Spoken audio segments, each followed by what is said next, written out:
sân bầm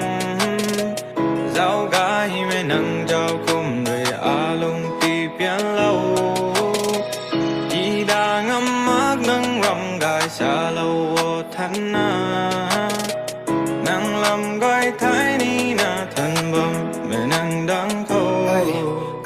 Gái mẹ dinh bằng khâu bà mẹ bù khăn rượu gái mẹ khum hầu gái mẹ nắng giao khum rồi a lung cả xuân lâu năn lung kita khang mak giờ mẹ nắng reading lâu thế tao ari năn lum nắng khang đi thế tao ding lâu cắt lâu a lung đi cả pum ai giờ cái này khâu nắng ta cả khăn hầu mẹ nắng giao khum hầu mẹ ami khâu nay mẹ nang thế ngăn mẹ mak bấm ninh nắng đang có tim mẹ cả thui cả gan cả thui tiếng sang giang khang dài ô a ba nắng ta mẹ bấm cả thui mà xuân mày nang ta nát làm ni mẹ a lung ruồi xa lâu ni lục lại buổi thì lâu ni nai mẹ guôi sao mẹ xuân mẹ nang khang ngã kinh lâu na thà lâu na la lâu thôi a tuông cái bật cả guôi a rồi thu na thắt bấm xì lúc ni khâu nang ta nát ta cái gì lâu không biểu mặc lung xi mẹ ai để thao mặc mấy cái khơi lung tao mày nát các bạn đại na thì lâu ngắm màu mà ra mày khô sao lâu mày gan khô mà la mày luôn ta phun thì giặc mi thật tha mà ngà gen mày ta lung khá là mà rồi tăng không ngà cả lung dịp cái mày phun lung buông ni mày lại pan ti khang này là nó xoan mà mày ai biển mây bị mây mà nắng ta cả khăn mây rồi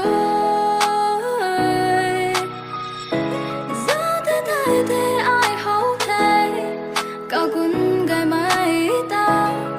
điên qua ngõ nắng trong gai mây khoan bằng nét hay đi nào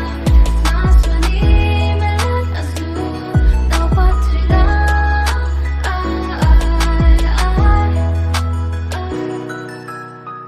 hầu gái mẹ nắng mít sao người a lung khâu sân bầm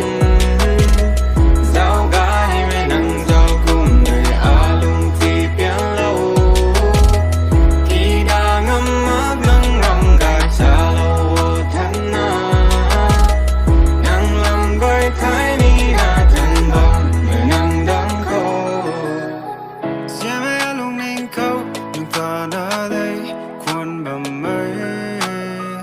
này là mây dành gai mây gan đã du khâu đi giờ mẹ a lung nên khâu nên ta đã đây khuôn bầm mây